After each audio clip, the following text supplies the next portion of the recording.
Today is the day I wood chip my vegetable garden.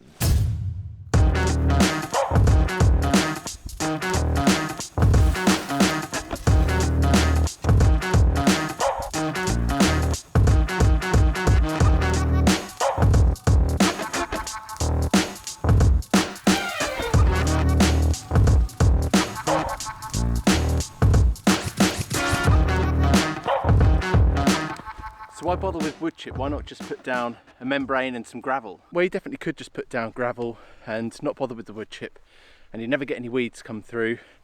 But I do think that there's a good reason for using wood chip instead of gravel. Wood chip itself is actually broken down by fungi, which means that you're going to be adding to the mycelial network of your garden. And a really basic way of thinking about this is it's a bit like the internet for plants. You know, if one plant is struggling for a certain kind of nutrient, there is evidence to suggest that they will send it along via the mycelial network to another plant to help it out.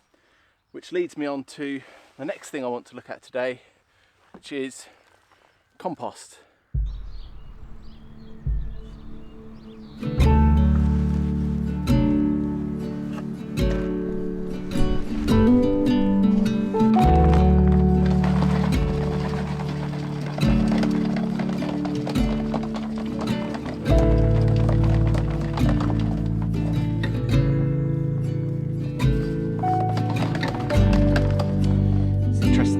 Find when you get going. I mean, somehow that's ended up on there. It's got obviously got a plastic mesh. It's part of an old tea bag, so that will come out. And some of these larger bits, like that, they'll probably be all right on the big bed. I'm not going to use this for potting on any or starting any seedlings, because I know there's food things in here like tomatoes, various different things have gone on. And if I'm going to be starting tomato plants, I want to make sure, or peppers, things like that, that the seedlings that are coming up are for the actual seeds that are planted rather than a random tomato plant that's on here from last year. The only problem is it's all a little bit wet because of the rain, so it's a little bit harder to sieve. But it's amazing once you get going what you find, really. I mean, how did that end up? Well, that's a bit of glue, I suppose, from a cardboard box. It all comes out in the end.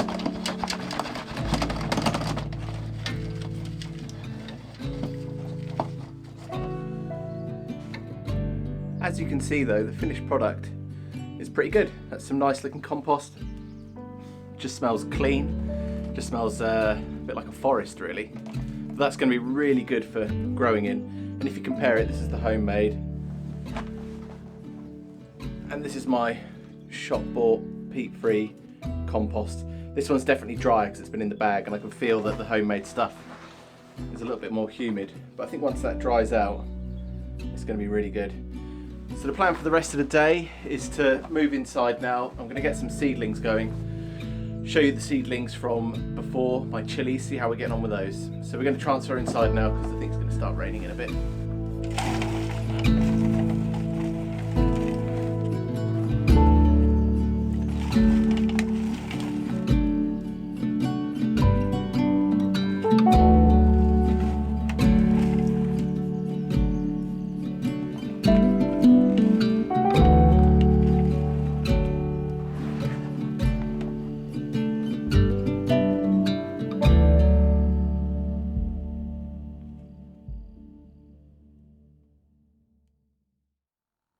So we're back in the house now. As I say, I'm pretty sure it's going to start raining out there shortly. And I've got this preloaded up with some compost. This is all the peat-free compost that I purchased, and you can see it's in a module tray which has 125 cells, which are all quite small. I'll just tilt that enough so that it doesn't spill out. This module tray itself is really rigid, so I'm hoping it's going to last me a number of years. I got a bit sick of those ones that are just really thin plastic, break, and you're replacing them every couple of years. So hopefully I'm going to get a good number of years out of these. I've still got some of those little fiddly ones which I'll use until they're finished with. But anyway, I've got some of my onions here which you saw me sow last time around, and germination's been pretty good on this side.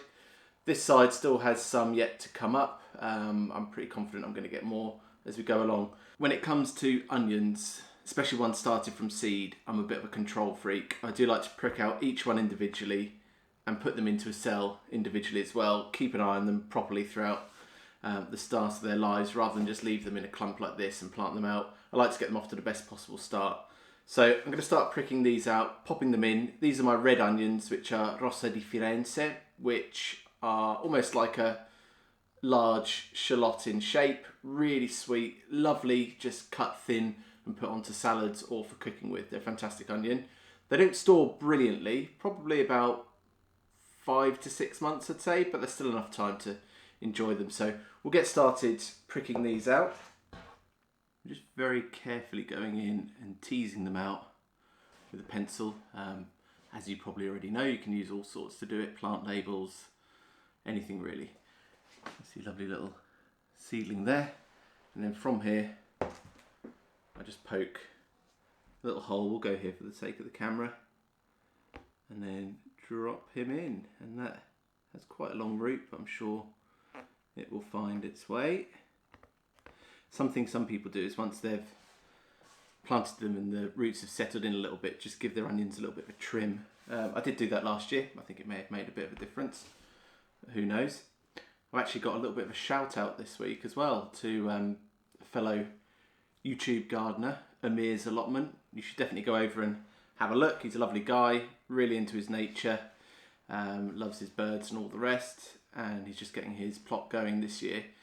And he had an excellent tip last week actually, which was if your plot or your garden has molehills, rather than get too frustrated and angered and stamp on the molehill, scoop it up and you've got some lovely tilled soil to top up your raised beds. And I just thought that was a really nice attitude to have towards it, and a fantastic way to use a free resource as well. And who doesn't want their raised beds topped up? So yeah, go over to his channel. As I say, it's Amir's Allotment.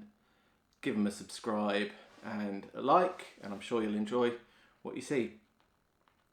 Oh, there's one that's snapped there. So I'm just going to go on along here and do the rest of these, but these were great last year. I did this onion type. I also did Zabroon as well, which is one I know gets a lot of recognition online from gardeners, and the Zabroon stored fantastically. In fact, it wasn't that long ago that I was using them really. I've only just run out of them. And when I cured them, I left them out in the sun for a little bit because we had a fantastic summer last year. And then I moved them on into the greenhouse for a bit as well. And then I stored them, it was just a cupboard in the kitchen in a sack really, which worked out really well.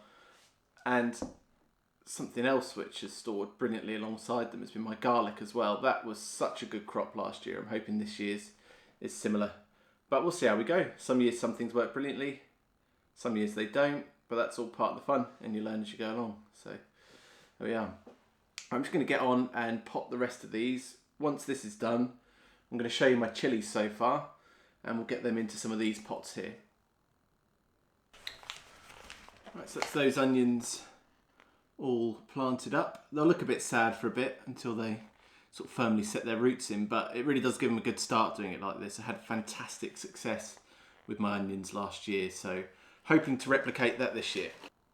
Moving on, let's have a look at some of my chilies. You can see it's not the best germination rate.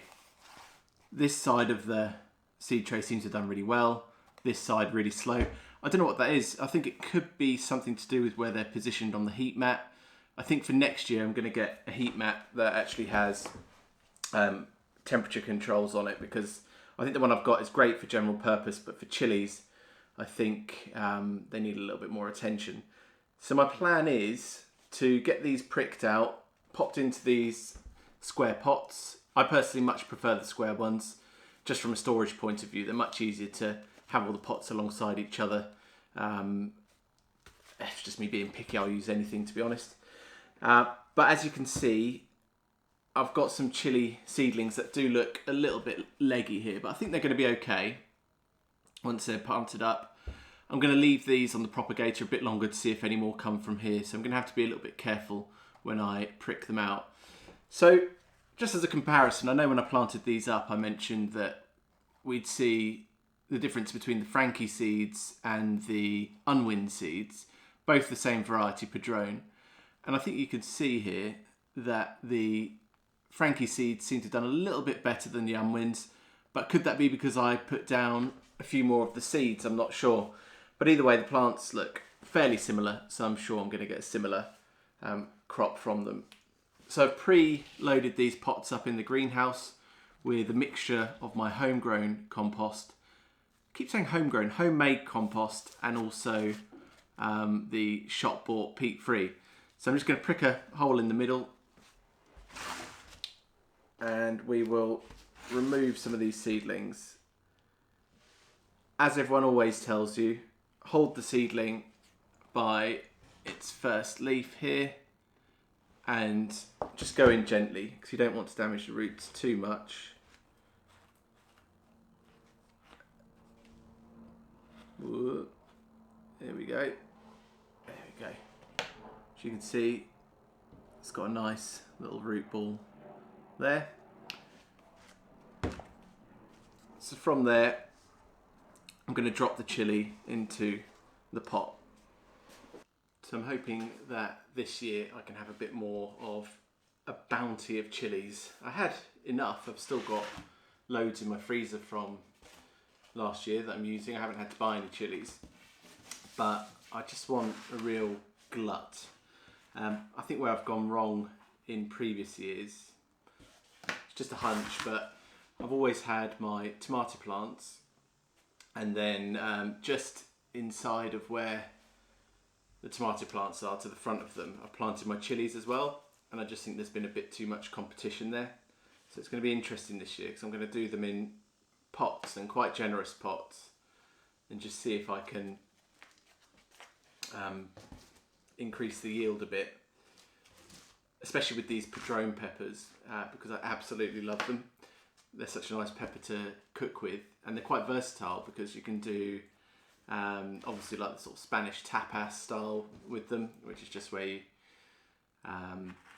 cook them off in a frying pan, almost let them burn a bit, blister, and just a nice bit of salt on top, which is a nice little finger food. Or there's plenty of Italian ways you can cook them. There's plenty of Asian ways, Japanese ways. There's a really good one you can do, which is you grill them. I've got another name. Is it shisho peppers, something like that over there? But you grill them, and then you pour over some soy sauce, and then some katsuobushi, which is dried bonito flakes, which is essentially like a sort of tuna. And that again is really nice way to do it. So they're just the kind of thing that if I had them every day, I'd probably eat them every day. So I've got a good 9-10 plants of them here to get going with. So I'm hoping that means I'm going to have more than I can deal with, which would be great. I had that last year with my aubergines. They went so well, and the year before, that I just had too many to use really. But yeah, what really worked with the aubergines, which is something worth keeping an eye out for, was the grafted plants. And the ones I used were from Sutton Seeds, and you can see them in quite a few garden centres here in the UK. The variety was a Scorpio F1 variety. If you don't see them in your garden centres, then if you're local to the UK and you shop or you have a Waitrose nearby, they quite often have them around the time of year when you see all the plants outside.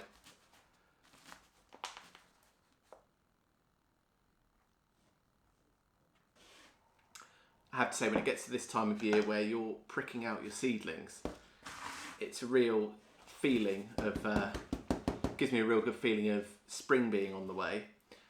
I mean, the real one that does it for me is when I sow my tomato seeds, but I think that's because they were the first vegetable that I really got into growing. So it's always a bit of a marker for me doing that. So right, I've nearly got all of my Padron planted up, just one more here I need to prick out. Some of this has gotten a bit compacted because I stacked all the pots up when I brought them inside. And I want to make sure I'm labelling these because obviously all these chili plants all look the same. So next, I am going to, I think, prick out some of these, which are the cayenne pepper. You can see again, germination rate hasn't been brilliant. I am going to leave some of these out to germinate a bit more, see if I get a few more plants. But if I'm stuck with what I just have here, I think I'm going to be absolutely fine. So that will be okay. Obviously cayenne pepper, I mean, doesn't fill me with loads of excitement. You know, it's not the most exciting chili in the world, but it is one that's very versatile.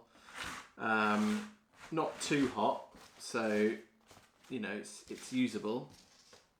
Works really well dried in a powder. You always see cayenne powder on recipes, so it's one that is versatile. I'd say a good all-rounder. When you think of a chili pepper and what it looks like a cayenne pepper. I haven't really gone for any of the really wild hot chilies this year.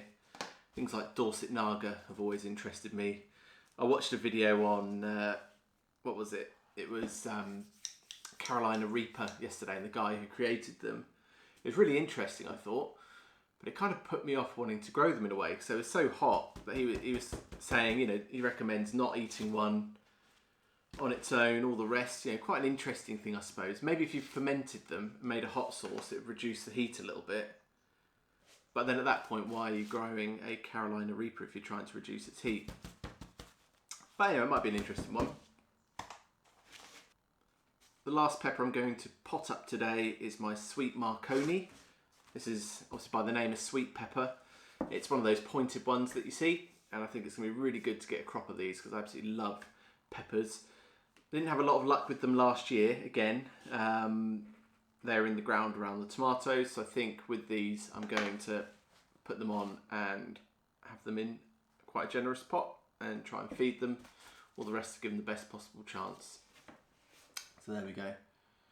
Thanks for watching again, and I think next time I'm going to be sowing my tomato seeds, and I've got a whole host of jobs out in the garden to get on with because I'm starting to feel like I'm a bit behind on getting things ready out there. So join me again next time, and happy gardening.